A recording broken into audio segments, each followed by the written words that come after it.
Então, estávamos falando do budismo Niskama Karma.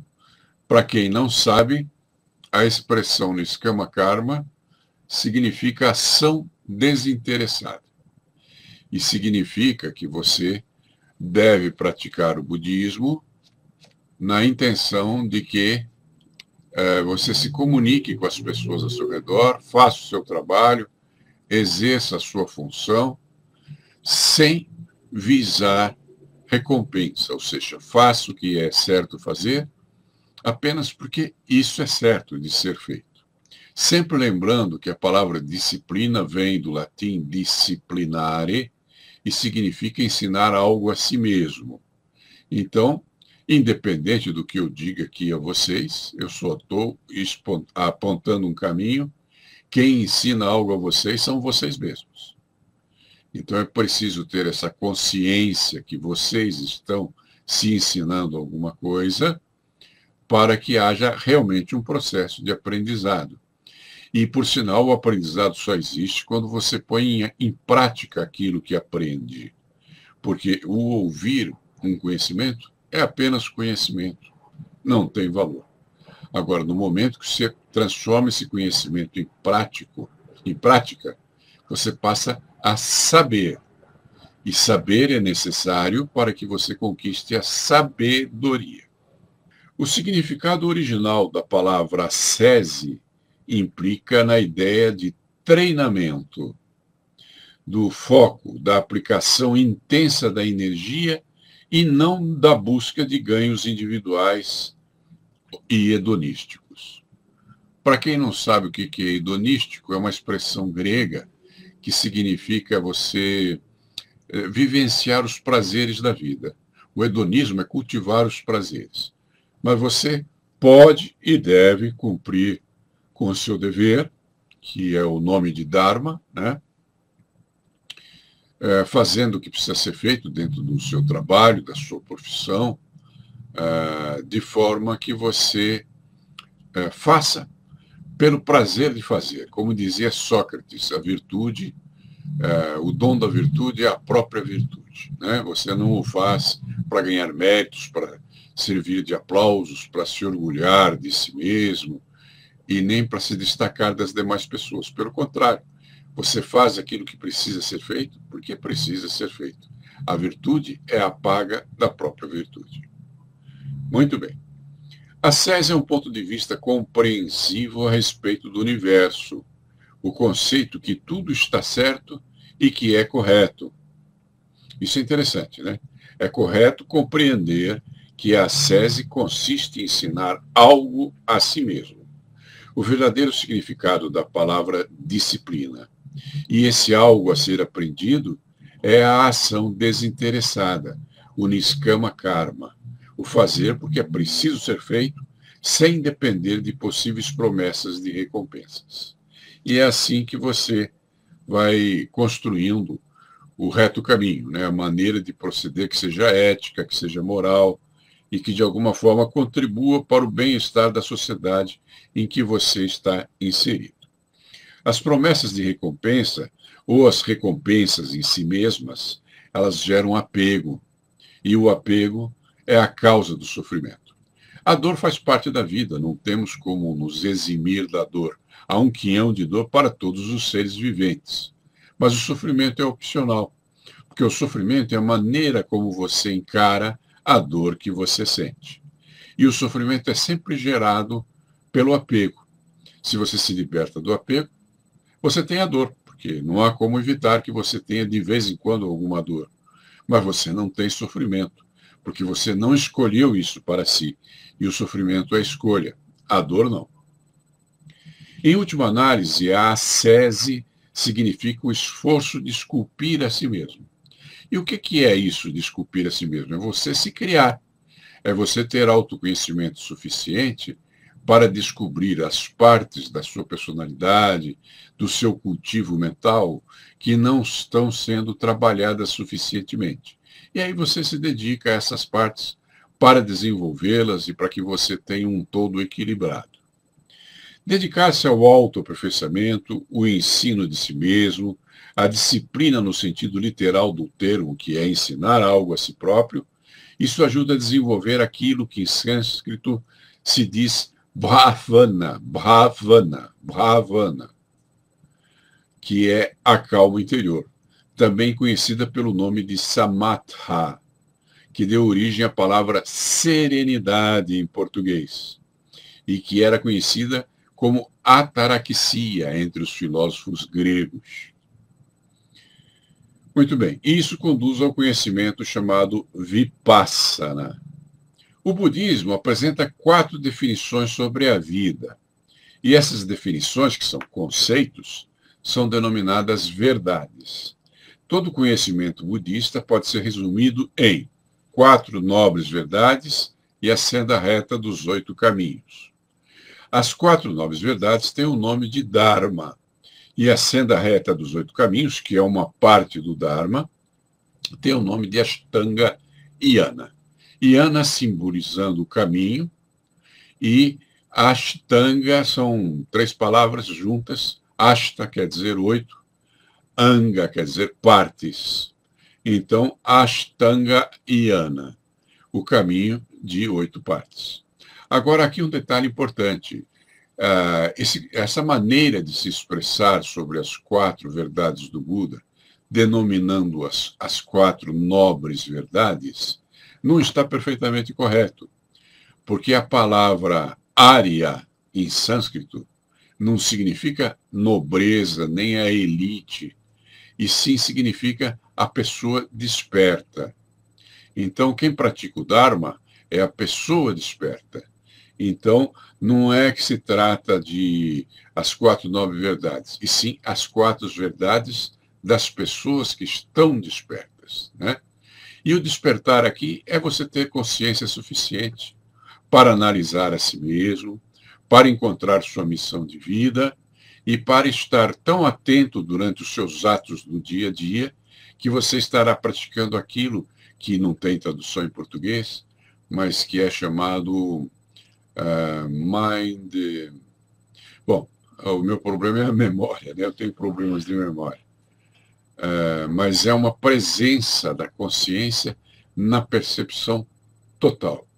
Lembrei a palavra. Mindfulness, em inglês. Não há uma tradução muito correta para o português, mas seria a consciência plena. A palavra Dharma, dessa palavra foi que surgiu a palavra dever. E, em última análise, o Dharma é o dever. O dever para com o que ou para quem? O dever intrínseco de você existir. Quando você existe, você tem um dever com a vida. E isso é o Dharma. Tá? Ninguém está te impondo nada. Outro dia eu vi um vídeo na internet onde um cidadão malhava os evangélicos porque ele era contra o dízimo. E ele dizia, você não deve pagar o dízimo nunca. E não deve mesmo. Por quê? Porque se você paga o dízimo, você não está fazendo o dízimo. O dízimo não é um pagamento, é uma coisa que brota do coração. Então o evangélico ou o católico ou o cristão que doa o dízimo para uma instituição ou para ajudar alguém, ele está fazendo uma oferta do coração. Tem que brotar do coração. Se fosse um pagamento, isso implicaria em dever e implicaria em dívida. Então não seria dízimo. Uma coisa que brota de dentro de você, isso aí é uma coisa natural, uma coisa que pertence a você. Isso é parte do seu dever, do seu Dharma. Não é uma obrigação. E eu tenho uma frase que eu gosto muito, que diz assim, tudo aquilo que é imposto é perecível, apenas o que brota é eterno. É uma frase interessante para você pensar. E esse brotar tem que vir de dentro de você. Tem que vir do que seria o Atman. Tem que vir do seu espírito, do seu coração. Tem que brotar de dentro de você e expressar-se numa atitude ou ação no mundo lá fora. Porque se não há atitude ou ação, então você ainda não transformou o conhecimento em saber. E sem o saber, não há sabedoria. Conclusão. Não importa a tua crença, a tua fé, a tua religião, o que importa são as tuas atitudes e as tuas ações. Porque sem ação não há realização. E eu iria mais além, seguindo aquele conselho do irmão de Jesus na Bíblia, né? Eu diria, sem ação não há salvação. Você tem que agir. Não é a tua crença que faz você uma pessoa melhor, e sim as tuas atitudes e ações. Isso sim mostram para quem está à sua volta se você é uma pessoa digna, se você é uma pessoa ética e se você está respeitando a sociedade em que você vive, o teu semelhante, o teu próximo, a mãe terra, a natureza. Isso é expresso por ações e não por palavras. Então não se contente com palavras. Palavras é mero conhecimento, são mero conhecimento. Então se ligue em atitudes e ações. Isso constitui o exemplo. E os antigos romanos diziam, exemplum docet. Ou seja, o exemplo é que ensina. Se você conviveu com o vovô, com o papai, com a mamãe, com um irmão, com um líder, com um herói, que você respeitasse, que visse que ele tinha dignidade em seus atos, então você realmente aprendeu alguma coisa com o exemplo desse personagem. Agora, se a pessoa que você mais admira é contraditória, diz para você não mentir e mente, diz para você não roubar e rouba, diz para você não matar e mata, então essa pessoa não é coerente com o que ela diz.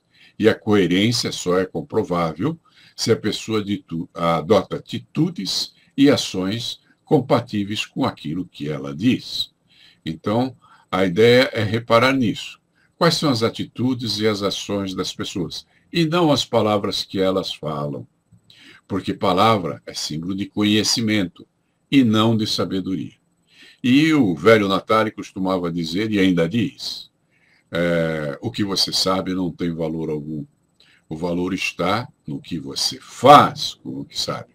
E fazer implica em agir, em ter atitudes e em ter ações. Sempre se lembrando que sem ação não há realização. Bom, a palavra Dharma, de onde surgiu a palavra dever, é ponto óbvio. O dever intrínseco à natureza das coisas. Vejamos alguns exemplos. O açúcar tem que ser doce. Se você tem um açúcar velho em casa que não adoça, você vai jogá-lo fora, porque ele não cumpre o seu dever, o seu dharma, que é ser doce. O sal tem que ser salgado. Se ele não salgar, não serve para temperar comida. A água tem que ser molhada. Que interessante, né?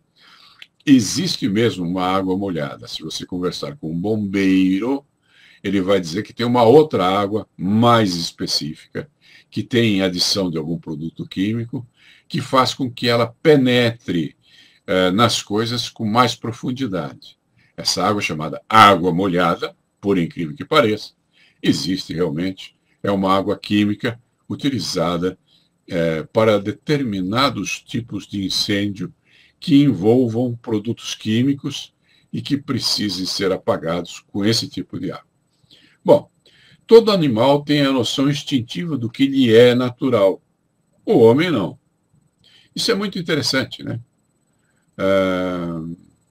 Se você reparar, há muitos anos atrás, quando meus filhos eram crianças ainda, provavelmente eles são mais velhos do que a maioria de vocês que está me ouvindo, os meus filhos, eu os levei numa feira de utilidade doméstica lá em São Paulo, e eles ganharam um pintinho que foi dado a eles dentro de um saquinho de papel. E nós morávamos, à época, em Campos do Jordão. E até nós chegamos em casa, que são horas de viagem, um dos pintinhos morreu. O outro sobreviveu e foi criado solto lá em casa. Ele não tinha medo de nós, porque ele não aprendeu a ter medo, né? Então ele assistia TV sentado no meu ombro, ele andava pela casa inteira. Só que se aparecesse uma aranhinha, uma baratinha, qualquer coisa, ele corria e comia. Eu não ensinei ele a comer baratas, eu nem sei fazer isso. Então o que acontece? O animal sabe o que ele tem que fazer. Isso é o dharma dele, é o dever dele. Se você criar numa gaiola um pássaro desses pássaros migratórios, sem que ele tenha visto o pai ou a mãe dele, você pegou ele num ovo, ele quebrou ali, nasceu, você o alimentou e ele cresceu. Se você o soltar da gaiola, ele vai voar para o sul, porque é o instinto dele, é o dharma dele. Então o animal tem o seu próprio dharma, não tem ninguém que ensine isso a ele. Ele não precisa ir na escola para aprender qual é o seu dever, qual é o seu dharma. Mas o ser humano é diferente. Se você vê um cavalinho nascendo, assim que ele nasce, em poucos instantes ele já está de pé e daqui a alguns minutos ele já está correndo. Mas o bebê humano não. Ele vai aprender a andar daqui a muitos meses. E mesmo assim, com o papai e a mamãe segurando ele, ajudando ele a ir daqui para lá. Ou seja, nós, até mesmo em termos físicos, somos completamente tapados, se compararmos com qualquer outro tipo de vida que exista por aí. Mas nós temos a nossa mente, que é a qualidade que nos distingue dos animais que conhecemos. Então, nós somos capazes de elocubrar ideias, racionalizar e até tentar interpretar os nossos sentimentos de forma racional. Enfim, podemos escrever livros, podemos criar filmes, podemos aprender uma arte marcial, podemos, enfim, aprender a culinária, pintar um quadro. Tudo isso nos é facultado, porque temos a mente. Mas nós não temos essa inteligência intuitiva do animal. Não é que não tenhamos, provavelmente temos, mas é muito precária se você comparar com os demais animais. Nós temos que aprender alguma coisa sobre a nossa natureza. E a mente nos foi dada também por isso, né? Porque é através dela que nós vamos crescer em nossa percepção, que é a primeira das 15 leis que eu estou ensinando a vocês. Já ensinei essa há alguns meses. E agora nós estamos na 12ª lei. Bom, o homem nada sabe sobre o que tem que fazer, o que tem que comer e etc. Buda, depois de muito meditar, configurou o Dharma do homem e o denominou as 4 verdades das pessoas despertas. As pessoas que descobrem que elas podem crescer e que elas têm em si conteúdo suficiente na sua percepção para poder crescer e se iluminar. Aliás, a palavra Buda, em senso, significa o iluminado. E para você se iluminar, primeiro você tem que despertar para a percepção de que isso seja possível.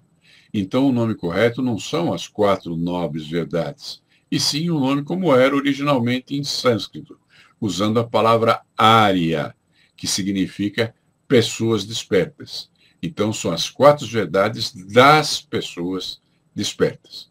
E aí eu pergunto, você já está desperto? Você já tem percepção a respeito de se tornar uma pessoa consciente? Você está cultivando a atenção plena, o mindfulness? Você está cultivando a presença no aqui e agora, ao invés de sonhar com o passado ou ansiar pelo futuro? Então, você já está se aproximando do despertar. Mas lembre-se que a vida é mais ou menos como uma criança que pegou um trem de São Paulo para o Rio de Janeiro. Ela sabe que a vovó mora lá no Rio, ela está com saudade da vovó e ela sai correndo dentro do trem na esperança de chegar no Rio mais cedo. Então ela pode correr por todos os vagões até chegar à locomotiva, mas isso não fará com que ela chegue no Rio 1 minuto antes do merecido. Então não adianta correr dentro do trem, não adianta se apressar e, por favor, não precise se desculpar pelo atraso, porque você chegou no momento certo para você, mesmo que você não o perceba. O Senhor Buda costumava dizer que tudo está certo. E mesmo quando você enfrenta um problema grave, uma provação, você está vivendo esse momento. Existe um processo de aprendizado ali, como nós já ensinamos a você, numa outra lei, que dizia que tudo que não é bênção é lição. Lembram dela? Então, se algo acontece com você, de cara você vai ver se isso é bom ou ruim para você. Se for bom, é porque é uma bênção. Então, desfrute, usufrua. Você tem esse legítimo direito.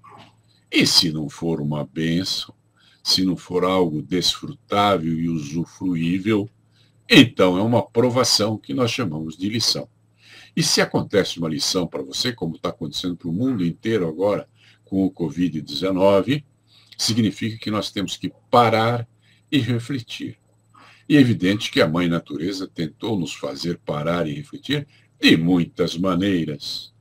Só que provavelmente não paramos e nem refletimos o suficiente. Por isso, apareceu aí o Covid-19, para que você, dentro da quarentena, tenha o tempo necessário para se dedicar a essa reflexão. É claro que existe um pensador que disse: aquilo que você faz enquanto você trabalha é o seu dever. Aquilo que você faz quando você está no seu lazer, isso é quem você é. E a única coisa equânime no mundo é o tempo, né? Seja você pobre ou rico, seja você uma pessoa com a pele escura, ou uma pessoa branca, ou uma pele vermelha, ou um amarelo, todos nós temos 24 horas no dia. Então a natureza é equânime no tempo que nos dá a cada dia. E o que você faz com as horas que tem no seu dia, que é igual a de qualquer outra pessoa nesse mundo, vai definir se você será pobre ou rico, se você vai aprender a ter cultura ou vai ser uma pessoa mediana, que é aquilo que aquele autor italo-argentino, o José Ingenieros, chamava de homem medíocre. Medíocre não é uma pessoa inferior às outras, é apenas uma pessoa que está na média, né? Se você quer ter uma vida um bocadinho melhor, usufruir mais, entender mais, perceber mais, amar mais, então você tem que sair da mediocridade e começar a cultivar estados interiores que a tua mente lhe propicia, se você o quiser, fazendo as escolhas certas e se dedicando a esse desenvolvimento e também ao seu autoconhecimento. Se você não faz isso na hora de lazer, com certeza você não fará na hora de trabalho, porque ali você precisa trabalhar. Então, a quarentena está oferecendo a você um tempo excepcional para a sua reflexão, para você meditar, para você caminhar profundamente dentro do seu interior, que é de onde brota tudo aquilo que vale a pena na vida. Aí lembrando a frase que eu já disse hoje e que volto a repetir: tudo que é imposto é perecível, apenas o que brota é eterno. E aí depende de você e de suas escolhas. Essas verdades do despertar, das pessoas despertas, que normalmente no budismo são chamadas de as 4 nobres verdades, são 4. E o que elas dizem? Primeira, tudo é dor. Segunda, a causa da dor é o apego. Terceira, cessando o apego, cessa a dor. E quarta, o caminho para cessar o apego é a senda reta dos 8 caminhos, chamada Ashtanga-yana. Então vamos examinar cada um desses passos. Você verá aí algumas pessoas dizendo que a causa da dor é o desejo. Não pode ser, porque desejo nós temos a cada instante. Você deseja respirar, você deseja comer, você deseja descansar. Uma pessoa que está sendo afogada, ela não vai pensar em outra coisa a não ser em ar. Então o desejo é parte da natureza de todos os seres. Só que o apego não. Apego é escolha. Da mesma forma que, embora a dor faça parte de todas as coisas que ocorrem, o sofrimento não faz parte. É uma escolha da sua mente. Tá? Então vamos analisar isso. Será que tudo é dor mesmo? Não estamos exagerando? Então pare para pensar. Você já ouviu falar na palavra micélio? Eu vou te explicar o que é o micélio. Se você passa por uma semana em que choveu muitas vezes naquela semana, então o terreno de terra está alagado e começa a brotar aqui e ali um cogumelo. O que você talvez não saiba, esse bichinho, assim, essa plantinha pequenininha e frágil chamada cogumelo, ela, dentro da terra, tem uma raiz imensa. Todos os cogumelos que você vê ali nos próximos 500 metros são todos pertencentes à mesma raiz de uma planta que é o maior organismo vivo da Terra e que se chama micélio, com C. Tá? Se você quiser, você pode anotar a palavra micélio e procure amanhã na internet. Esse é o maior organismo vivo do planeta Terra. Então, esse cogumelo que está aqui e o outro que está a 100 metros daqui são a mesma planta. Embaixo da terra, eles têm as mesmas raízes e compõem um organismo vivo imenso que se chama micélio. Por que eu falei para você sobre o mistério? Porque agora eu quero que você passe a uma oitava maior na sua percepção e imagine um mistério cósmico. Ou, dizendo em outras palavras, todos nós, sem exceção, a humanidade inteira, somos um só organismo, mesmo que não o percebamos, né? Então, o que acontece aqui? Quando você causa mal a alguém, você está causando mal a si próprio. Quando você faz o bem a alguém, você estará fazendo o bem a si próprio. Por isso que não é egoísmo você se cultivar, você criar dentro de si virtudes e atitudes mais corretas. Porque quando você se torna uma pessoa mais aperfeiçoada, esse aperfeiçoamento que você causou a si próprio transborda de você e atinge as pessoas ao seu redor. E aí você adquire respeito, você adquire amor, você adquire confraternização, você começa um processo de comunicação e integração mais profundo. Aí você me dirá, mas tem gente que não vai com a minha cara, tem gente que não me compreende, tem gente que não me aceita, isso é normal. E é problema dessa gente, né? Eles estão num nível de percepção que não é idêntico ao seu.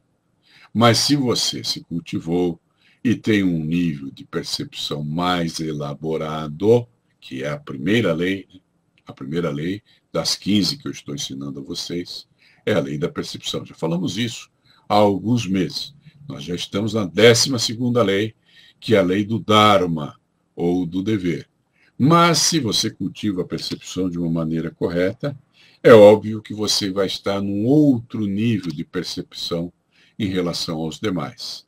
Então cabe a você a responsabilidade de ser cordial, de cultivar a serenidade e de compreender que nem todos os seres com quem você se envolve no seu processo interativo com os teus vizinhos, com as pessoas que você conhece, terão um nível de percepção e, portanto, de aceitação idêntico ao seu. E aí você pode cultivar o perdão, que é a capacidade de perceber que isso acontece e que precisamos respeitar. Na Bíblia, se não me engano, o apóstolo Paulo ele dizia: o leite é feito para a criança, para o bebê, e o queijo para o adulto. Se você der um queijo muito forte para um bebê, é capaz até de você sufocá-lo, porque o queijo não foi feito para a criança, e sim para o adulto. Agora, o leite é o alimento ideal da criança. Então, perceba que a vida te oferece diferentes experiências no decorrer do seu dia. Algumas dessas experiências adequadas à sua percepção e outras nem tanto. Então, quando for esse o caso, procure se adequar, lembrando daquela lei que fala: o que não é bênção é lição. A grande questão da lei da bênção e da lição, que eu já ensinei a vocês em semanas passadas, é que tudo aquilo que não está te abençoando está servindo de lição para você. E se você não aproveita essa lição e cresce em sua compreensão, em sua atitude diante da vida, essa lição lhe será dada reiteradas vezes. E você terá que passar por essas provações várias vezes até que aprenda a lição. Quando você chegar a um nível de sabedoria em que você consiga aprender sem a necessidade de lição, elas cessam de ocorrer, porque a natureza percebe que você está aprendendo, porque você está num nível de consciência diferenciado, você está praticando mindfulness, que é a atenção plena, e está conseguindo compreender o que é necessário compreender para o seu crescimento espiritual, sem necessidade de passar por provações. E aí você dirá: puxa, essa pessoa tem sorte, não acontece nada de errado com ela. Não é que não aconteça nada de errado.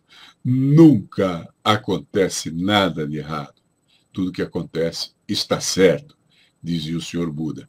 Porque se você precisa de uma lição, se a única condição para o seu crescimento é que você se submeta a uma lição, você a receberá, até você aprender a lição. Depois que aprender a lição, precisa mais ter essa aprovação. você já estará num plano de aprendizado maior do que você tinha antes desse processo de aprendizado. Então, haverão outras lições lá na frente, não precisa ser a mesma. Ela não irá se repetir porque já foi cumprida essa etapa. Procure perceber isso, ok? A vida é mais simples do que parece. Essa história de tudo é dor. Para nós cristãos, que somos tão egoístas que Jesus teve que nos ensinar como amar o nosso próximo, é muito estranho pensar que tudo é dor. E não é. Se você pensar no mistério cósmico, sabendo que todos nós da humanidade somos irmãos e participamos de um todo único, que eu chamo de mistério cósmico, porque é mais didático para a sua compreensão, então procure observar que o que você faz causa um efeito em todos ao seu redor. E o que eles fazem também causa um efeito em tudo que está ao redor deles, inclusive em você. Então eu vou citar alguns exemplos, para que fique mais fácil a sua compreensão. Existiu um cidadão japonês chamado Sakurazawa Niyote. Ele mudou-se para a França, lá ele adotou um novo nome, passou a se chamar de Georges Osawa. E ele criou uma grande mentira chamada macrobiótica. Macrobiótica, em tese, significaria uma vida que durasse mais que as outras, uma vida macro. Só que esse cara, ele fumava que nem um gambá, bebia bastante, comia todo tipo de porcaria e morreu bem jovem. Então, que raio de macrobiótica que ele criou, se ele não foi capaz de preservar a vida nem dele mesmo, né? Então, esse grande engano teve na moda há uns 30 anos atrás. Os mais jovens nem devem ter ouvido falar, mas eu vivi aquela época, né? As organizações que praticam macrobiótica em nossos dias tentaram validar esse sistema alimentar, pesquisando o que se sabe sobre as frutas. Então, eles dizem que são contra as frutas. Na macrobiótica, você não deve comer frutas, ou deve comer muito poucas frutas. O que eles aceitam é o umeboshi, que é uma ameixa salgada, né? Não tem nada a ver com fruta.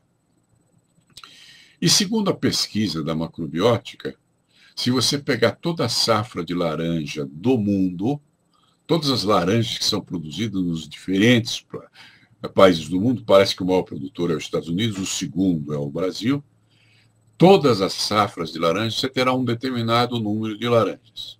E se você dividir esse número de laranjas pelo número de pessoas do mundo, segundo a macrobiótica, cabe para você, por ano, apenas 3 laranjas. Se você tomar um suco de laranja bem feito, como acontece na cidade de Itu, que é aqui pertinho de Sorocaba, um suco de laranja lá tem meio litro, né? Então, ali houve pelo menos 6 laranjas. Então, no momento que você toma aquele copo de suco de laranja em Itu, você está privando uma pessoa do mundo de tomar um copo de suco de laranja por um ano. E se você é daqueles que tomam suco de laranja 2 ou 3 vezes por semana, você está causando uma catástrofe mundial, porque você está privando várias pessoas, talvez uma centena delas no decorrer de um ano, de tomar o seu quinhão de laranjas. Porque só cabe 3 laranjas para cada pessoa e você toma vários sucos por semana. Então, está percebendo? Eu não estou dizendo que você não deva tomar sucos de laranjas. Eu estou dizendo a você, para você compreender que se é verdade o que a macrobiótica diz, que só cabe a cada um de nós 3 laranjas por ano, se você tomar mais de um copo de suco de laranja por ano, você estará causando dor, no sentido de falta de privação de laranjas a algumas pessoas do mundo. Então, quando você pensa em termos de mistério cósmico, você não pode pensar apenas em si mesmo. Você tem que pensar em toda a espécie humana. E se você tomando um copo de suco de laranja, você está privando outra pessoa de ter acesso a sucos de laranja durante um ano, você está causando dor. Percebe isso? A dor não é só a dor que ocorre com você mesmo, também é a dor que ocorre no mundo por causa de uma atitude sua. Então, esse foi um exemplo interessante para você cogitar se tudo é dor. Agora, vamos parar para pensar em outros exemplos. Por exemplo, tem um rapaz que ele namorou duas meninas, vamos dizer, a Maria e a Bia, a Beatriz. E ele vai escolher se casar com uma delas. É claro que se ele se casar com a Maria, ele não vai ter o desfrute do convívio e do carinho da Bia. Se ele casar com a Bia, não vai poder usufruir do carinho e da convivência que a Maria poderia lhe oferecer. Então, cada vez que você faz uma escolha, você está se privando de ter o resultado que outra escolha lhe proporcionaria. E isso é dor. Suponha que tanto a Bia quanto a Maria gostem desse rapaz. Se ele casar com uma delas, a outra vai se sentir prejudicada e em dor. Percebe como é interessante essa história da dor? Agora vamos imaginar que a Maria seja tão bonita que tenha 20 rapazes morrendo de amores por ela. E ela casa exatamente com um rapaz. Então, o casamento dela, que é felicidade para ela, e que ela não vê como sendo dor, causa dor para 19 outras pessoas. Então, concentre-se nisso. Melhorou sua percepção? Note que tudo é dor. Aquilo que pode ser prazeroso para você pode estar causando dor a alguma outra pessoa semelhante a você. O Mário Rodrigues: meu pai sempre dizia que se você tem dois pães na mesa, está faltando em outra mesa. É interessante esse conceito, né? Bom, veja bem que nós não estamos falando para você se privar de comer um pouco mais que os outros, depende da sua estatura, do seu peso, do seu, como é que eu diria, da sua dimensão da linha do Equador, que é a barriga, né? Tem pessoas que têm mais fome que outras, tem pessoas que comem muito pouco, a minha esposa, por exemplo, ela come muito pouco. E tem outras que comem muito, muito, como eu, por exemplo, que sou bem maior que a minha esposa. Então, vamos analisar os dois exemplos que eu dei. Eu vou dizer isso em poucas palavras. Quando você toma um copo de suco de laranja, você causa dor no mundo, como eu expliquei. Quando você toma outro copo de suco de laranja, você causa mais dor ao mundo. Quando você toma outro copo de suco de laranja, você causa mais dor ao mundo. Quando você toma, vou parar por aqui, né? Porque eu posso ficar falando isso horas. Acho que você compreendeu onde eu quero chegar, né? Então, não são só sucos de laranja, né? É tudo que você faz. Por exemplo, você presta um vestibular. Eu prestei vários vestibulares na minha vida e eu fiz 3 faculdades. Um dos vestibulares que eu prestei, eu era muito jovem, foi naquela faculdade Madre Cabrini, lá em São Paulo. Eu prestei para psicologia e passei em primeiro lugar. Só que eu não tinha dinheiro para pagar o curso. Então eu perdi essa chance. Eu fiz psicologia mais tarde, muitos anos depois, em outra faculdade. Então a questão aqui é a seguinte: se você não tem recursos para seguir determinada faculdade, então a falta de recurso vai causar dor a você. Mas há um fator diferente aqui em cima. Digamos que existam, vamos supor, 600 vagas para o curso de psicologia e que 3.000 pessoas fizeram o vestibular e apenas 600 foram aprovados, os melhores classificados. E aí, 2.400 pessoas foram prejudicadas. Vamos usar a expressão dor. 2.400 pessoas passaram pela dor porque 600 pessoas foram classificadas. Aí você me dirá: mas essas 600 fizeram jus, elas estudaram mais, elas se prepararam mais adequadamente e por isso se saíram bem. E é claro que você tem razão, mas isso não desmerece o conceito de que as 2.400 outras, por uma razão ou por outra razão, sentiram dor. Percebe? Então, aquilo que lhe causa prazer, aquilo que seja conquistado por você, mesmo que por um merecimento justo, estará causando dor às outras pessoas. Então, tudo é dor. Mesmo que não seja dor para você, será dor para outro alguém. Imagine, por exemplo, que você foi na padaria para comprar uma coxinha, uma coisa simples, não muito cara. Só que eles fizeram 300 coxinhas hoje e venderam as 300. Então não tem nenhuma coxinha lá para você. Você pode até ter o dinheiro, que é o valor da coxinha, mas você não terá a coxinha. Percebe como é que são as coisas? Tudo é dor. Alguém comeu mais de uma coxinha e você ficou sem a sua. Ou alguém era parente ali do Mário Rodrigues, comeu um pão a mais e você ficou sem o seu pão. Então, eu espero que este exemplo do suco de laranja, do casamento da Maria ou com a Bia, tenham sido exemplos suficientes para você. Quando você nasceu, você causou mais dor no mundo. Talvez a maternidade em que você nasceu tivesse, vamos dizer, 30 leitos, tivessem lá 30 senhoras grávidas, chegou a 31ª e não pôde ser atendida. Isso é apenas um exemplo, né? Você arranjou um emprego, você se candidatou, era mais qualificado do que os outros e conseguiu um emprego. Havia outras pessoas na fila que eram candidatos ao mesmo cargo e não conseguiram um emprego. Então, aquela felicidade sua, que é uma pessoa, talvez tenha sido a infelicidade de 19 outras pessoas que se candidataram ao cargo. Quando eu me mudei para Niterói, eu tentei matricular meus filhos num determinado colégio lá em Niterói e não tinha mais vagas. Eles tiveram que ir estudar no colégio salesiano, que ficava um pouco mais longe de onde morávamos. Isso significa o quê? Que aquela vaga que eu pretendia para eles, que eram 2 vagas no caso, eram 2 meninos, foram preenchidas por outros 2 meninos que não eram os meus filhos. Conclusão.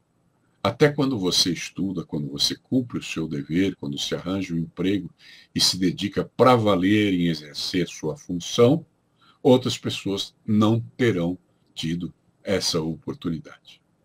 Notou que tudo é dor? Então é nesse sentido que você não está solto neste mundo, você é parte de um mistério cósmico, como eu expliquei.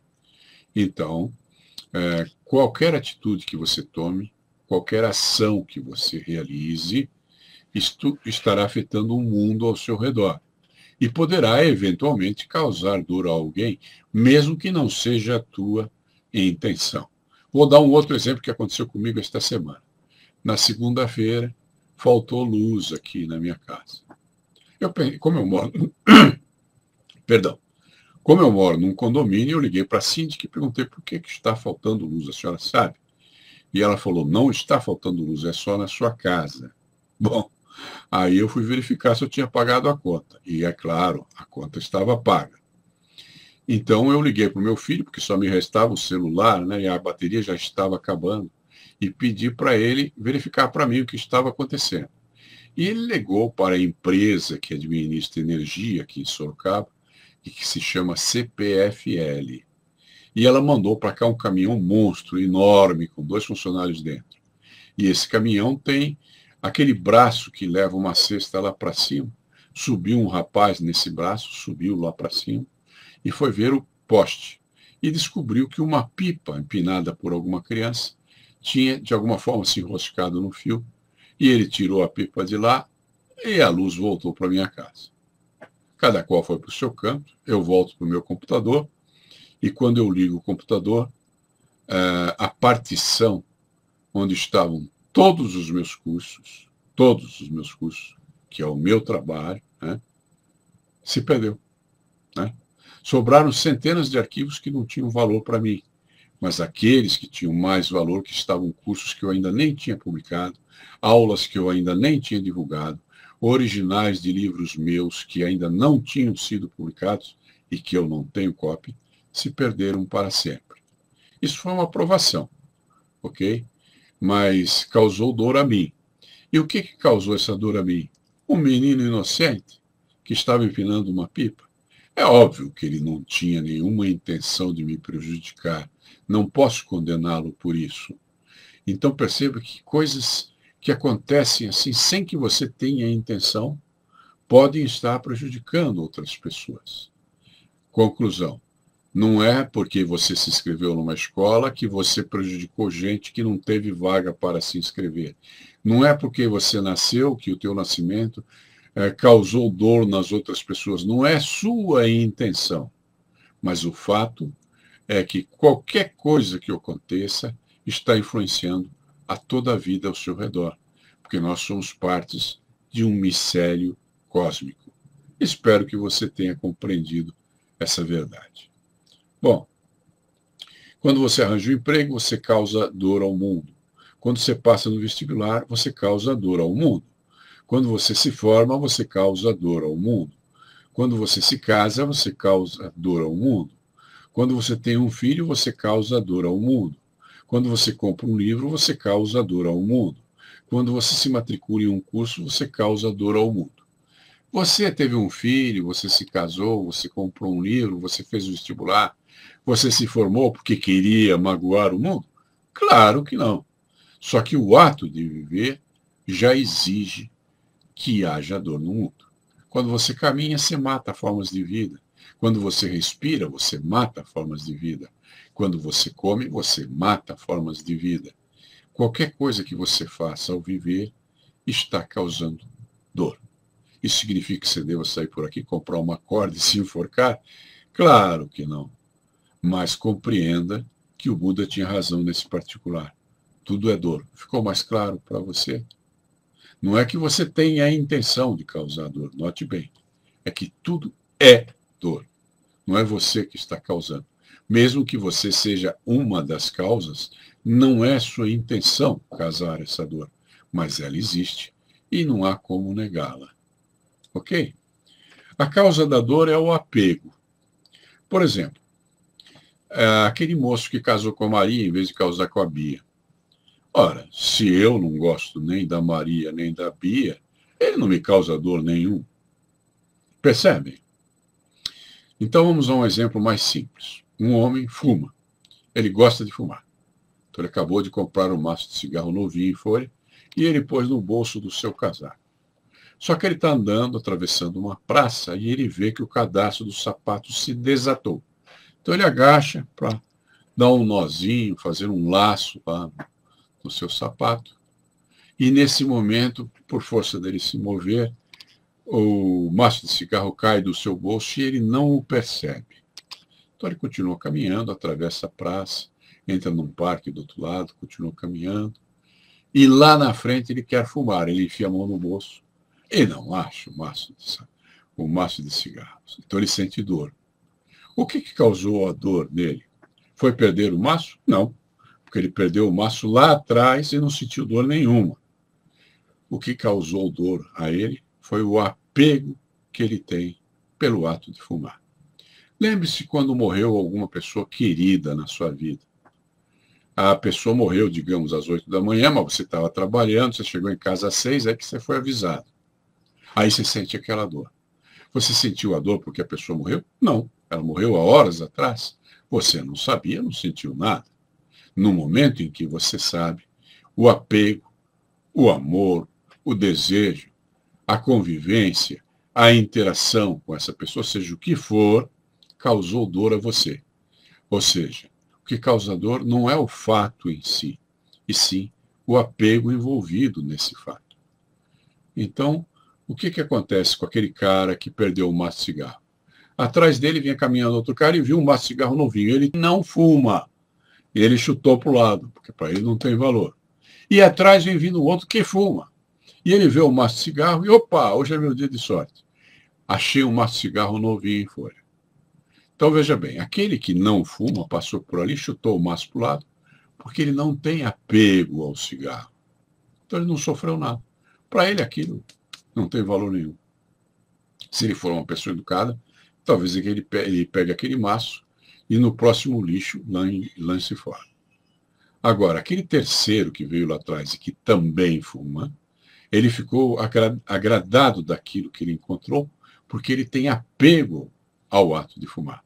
Então você percebe a noção do apego? Não é o fato em si que te causa dor, e sim o apego que você tem envolvendo aquele fato. Então, papai morreu às 9 da manhã, você chegou em casa às 6 da tarde, te informaram que ele morreu. Às 6 da tarde você sofre. Você sofre porque morreu seu pai? Não, ele morreu de manhãzinha. Só que você não sabia. Então, quando você soube, você sofreu. Não foi a morte dele que causou para você a dor. A dor foi causada pela consciência de que ele tinha morrido, mais o apego que você tinha ao seu pai. Notou agora de onde vem a dor e de onde vem o sofrimento? A dor é inevitável. Todos vão perder o pai algum dia, todos vão morrer algum dia. Só que o apego que você tem à coisa que você perde é que lhe traz o sofrimento. Ficou mais claro agora? Espero que sim. A pessoa que para de fumar só para de sofrer quando cessa o apego. Eu tive um amigo já falecido, o doutor Osmar de Andrade Faria, que morava lá em Santa Catarina, e ele parou de fumar depois de anos fumando. Ele simplesmente falou, hoje eu não vou fumar mais. Parou de fumar e nunca mais fumou. Agora, tem pessoas que tentam parar de fumar.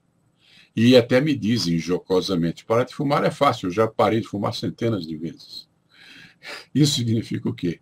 Que ela não parou de fumar, ela tentou parar de fumar, mas estava tão viciada no fumo que não resistiu e voltou a fumar, né? Então, o apego é isso. Você só cessa de sofrer quando para de fumar, quando cessa o seu apego pelo cigarro. Notou como é uma visão fácil de descrever para você, mas não muito fácil de ser vivenciada? Será que eu deixei bem claro a história da dor? Você percebeu que a dor é comum a qualquer coisa que você faça, mesmo que não seja sua intenção? E não esqueça que as outras pessoas também estão fazendo outras coisas e que estão causando dor ao seu redor, e talvez até a você. Então note que a dor faz parte da vida. Buda tinha razão. Tudo é dor. Você, quando nasce e é um bebezinho, você já está começando a morrer. Acho até estranho se comemorar o aniversário, porque você está comemorando que você tem menos um ano de vida. Porque um ano já se foi e não voltará jamais, né? Então, a cada dia que passa, a cada instante, a cada respiração, você está morrendo um pouco a mais ou se encaminhando em direção à morte mais rapidamente. Tá bom? Então, aqueles caras que anseiam para chegar na sexta-feira, para cair na farra, eles estão pedindo para morrer, né? Eles querem que passe rápido a segunda, a terça, a quarta, a quinta e a sexta, para que eles possam cair na gandaia no fim de semana. E isso os aproxima mais da morte, a cada dia que passa. Estou sendo tétrico? Talvez, mas eu estou falando da realidade da vida. E a realidade da vida é, tudo é dor. Só que o sofrimento não. O sofrimento depende de consciência e de apego. Quando você não sabe que um ente querido morreu, você não sofre. No momento em que você sabe, o apego que você sente por aquela pessoa te faz sofrer. Entendendo isso, fica mais fácil de você compreender como é a vida em si mesmo. Agora, um detalhe importante de você perceber. Existe aqui um filósofo no Brasil, Leandro Carnal, e ele é ateu e ele tem uma atitude interessante. Ele diz, quando você presencia a morte do filho de alguém, você não vai dizer para essa pessoa, morreu, é natural, faz parte da vida, todos somos feitos de carbono, e um dia essa matéria vai se desintegrar. Você, pelo amor de Deus, não diga isso para uma mamãe que perdeu um filho. Mas tudo isso que ele disse é a pura verdade, só que você não deve comentar. Você pode fazer um comentário, mesmo ele que não acredita em Deus, ele dirá alguma coisa do tipo, morreu, está melhor do que nós, agora ele vai descansar, está junto a Deus, subiu para o Pai. Ou qualquer comentário desse tipo, que é o que a mãe quer ouvir, né? Ela não quer ouvir que o filho é feito de carbono, como são feitas a poeira das estrelas, como dizia o Carl Sagan. Isso não interessa para ela, isso é sofrimento, porque ela ama aquela criaturinha que acabou de morrer. Então, o apego que ela tem pelo filho, que é um apego muito justo, faz com que ela sofra. Entenda isso, né? Você não tem que sair por aí dizendo, não, então a vida não vale nada, a gente vai morrer mesmo, então vou cair na gandaia. Não é por aí. Até porque você estará deixando, depois que você partir desta para melhor ou pior, o mundo que você fez através das suas atitudes e ações. E qual é a conclusão que você chega? Se você está deixando esse mundo, um filho, um neto, um bisneto, uma pessoa que você ama, deixe para eles um mundo melhor, porque você esteve aqui e tomou as atitudes certas, as atitudes corretas, fez a sua parte, cumpriu o seu dever e trilhou o caminho do bem. Quando você age dessa forma, você deixa para trás de si, mesmo quando você parte para uma outra existência, se é que ela existe, mesmo quando você morre, um mundo melhor do que aquele que estava aqui quando você chegou. Conclusão: essa é a tua tarefa. Trilhe o caminho reto, seja ético, faça o bem, porque você é parte do micélio cósmico.